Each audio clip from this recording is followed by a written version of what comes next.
Halo guys, Assalamualaikum warahmatullahi wabarakatuh. Ketemu lagi bersama saya Rena Yulia di channel Dosen Kece.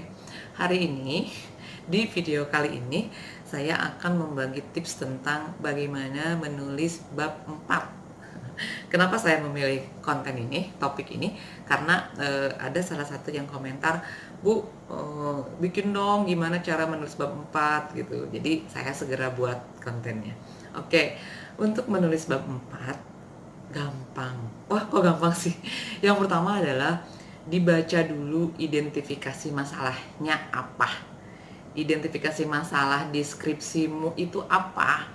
Contoh, satu, bagaimana saya karena dosen hukum pidana, bagaimana pelindungan hukum terhadap eh, korban perkosaan dilihat dari perspektif viktimologi misalnya.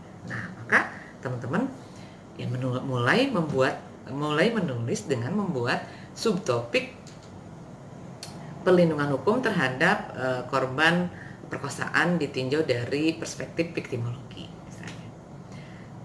Yang kedua, lihat identifikasi masalah yang kedua.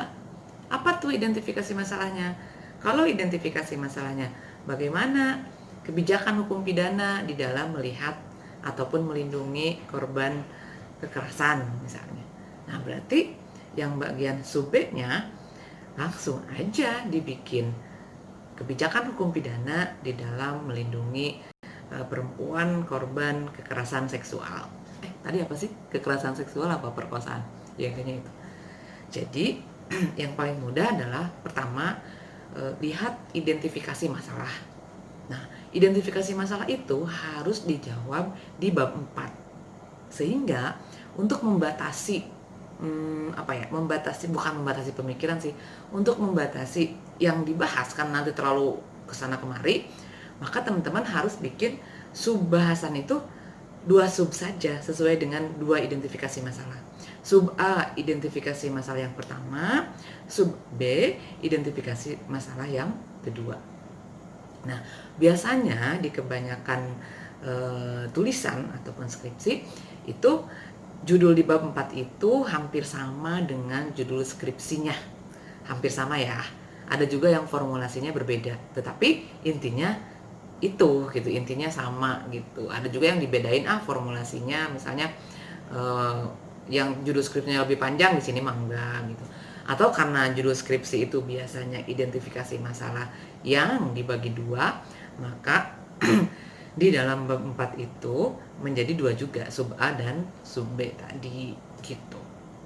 Nah, bagaimana sih cara memulai menuliskannya?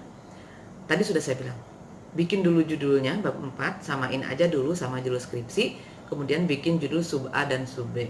Judul sub A itu merupakan identifikasi masalah nomor 1, judul sub B identifikasi masalah nomor 2. Nah, di dalam identifikasi masalah nomor 1 ataupun di dalam semua identifikasi masalah itu pasti akan ada objek penelitiannya, kan pasti gitu kan skripsi kan bab 3 objek ya.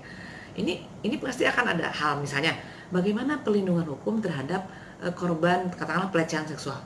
Berarti kan ada kata pelindungan hukum, ada kata korban pelecehan seksual.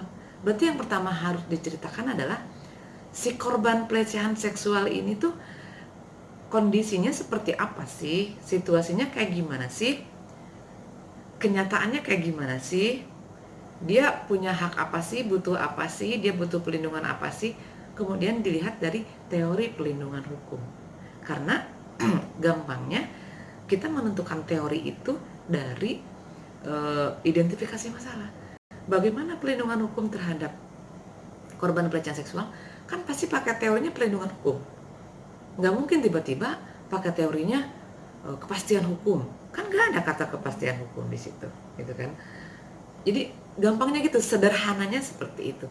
Walaupun mungkin ada beberapa dosen yang tidak seperti itu, nggak langsung nggak pakai teori, nggak usah pelindungan hukum, teorinya yang lain misalnya. Tapi kalau saya secara sederhana, teman-teman bisa sangat gampang untuk menentukan ini pakai teori apa. Ya kalau judulnya bagaimana judulnya. Kalau identifikasinya bagaimana pelindungan hukum, ya pakai teori pelindungan hukum. Menurut teori pelindungan hukumnya itu bagaimana? Dalam kenyataannya pelindungan hukum terhadap korban pelecehan seksual itu seperti apa? Sesuai nggak dengan teori ini? Atau tidak sesuai? Atau seperti apa? Sehingga itu akan ada analisis di bab 4 ini. Gitu. Nah, yang kedua tadi misalnya, bagaimana kebijakan hukum pidana terhadap kasus-kasus atau perempuan-perempuan yang menjadi korban pelecehan seksual. Berarti kan pakai teori apa? Teori kebijakan hukum pidana dong. Nah, berarti kan bisa dilihat dalam perundang-undangan yang sekarang itu pengaturan terhadap perempuan itu seperti apa? Pengaturan terhadap korban perempuan yang menjadi korban kekerasan seksual itu seperti apa dalam perundang-undangan yang sekarang? Sehingga itu bisa terlihat bagaimana kebijakan hukum pidana, bagaimana kebijakan pemerintah di dalam memberikan perlindungan terhadap perempuan-perempuan korban kekerasan seksual. Nah, kasihlah itu analisis. Gimana sih di dalam peraturan perundang-undangan perlindungannya, kan gitu. Kalau tadi kan bagaimana kenyataannya, dia dilindunginya bagaimana, caranya seperti apa, dapatkah dia hak-haknya dan sebagainya. Kalau ini kan bagaimana sih peraturan perundang-undangan itu mengatur tentang perlindungan terhadap si korban. Itu kan merupakan kebijakan tuh, kebijakan hukum pidana. Nah, kebijakan itu kemudian dilihat dari si teorinya. Teorinya kan kebijakan hukum pidana. Teori kebijakan hukum pidana itu bicara apa? Oh, ternyata menurut kebijakan hukum pidana, ketika kita menentukan sebuah tindak pidana, maka harus dilihat dulu bla bla bla bla bla bla. Nah, ini gimana nih dalam kenyataannya? Oh, ketika menentukan sanksi harus bagaimana? Dilihat di peraturan yang sudah kalian analisis itu seperti apa. Gitu. Jadi gampangnya bab 4 itu. Bab 3, objek penelitian nih yang udah jadi. Objek penelitiannya apa tadi? Oh, objek penelitiannya perempuan korban kekerasan seksual. Bab 3, objek penelitian dianalisis menggunakan teori di bab 4. Apa teorinya? Teorinya tadi perlindungan dan kebijakan hukum pidana. Oh, ternyata kalian bukan anak pidana. Teori itu bisa dilihat, teorinya tuh diidentifikasi masalah, bisa dilihat teorinya. Bagaimana pelindungan hukum? Teorinya pelindungan hukum. Bagaimana penegakan hukum? Teorinya penegakan hukum. Bagaimana saya nggak bisa ngasih contoh bidang lain, takut salah ya. Bagaimana misalnya implementasi ataupun penerapan hukum? Bagaimana secara kriminal? Bagaimana tinjauan kriminologi? Berarti teorinya teori kriminologi. Bagaimana viktimologi, tinjauan viktimologi? Berarti teorinya viktimologi. Gitu. Sehingga itu sangat mudah untuk menentukan, oh teori ini, gitu kan. Teorinya ini dilihat dari identifikasi masalah tadi. Gitu. Jadi apa harus saya jadi bingung? Jadi gampangnya bab 4 itu tidak usah pusing.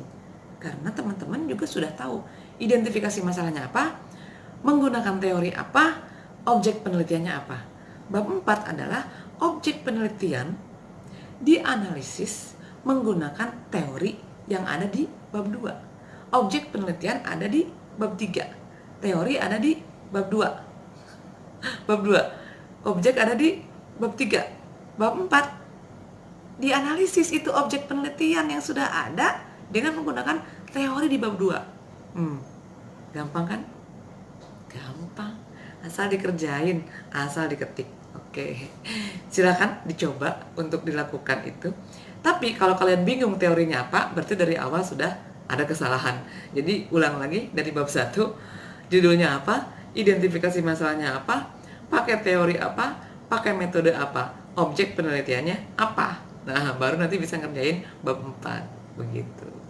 Oke, guys, sampai di sini dulu tips untuk menulis skripsi. Nanti kalau ada lagi yang komentar untuk membuat konten tentang menulis, nanti saya insya Allah akan buatkan supaya teman-teman lebih mudah di dalam menulis ilmiah, lebih happy di dalam menulis skripsi. Oke, selamat sore, sampai ketemu lagi. Selamat mencoba, semoga berhasil. Assalamualaikum warahmatullahi wabarakatuh.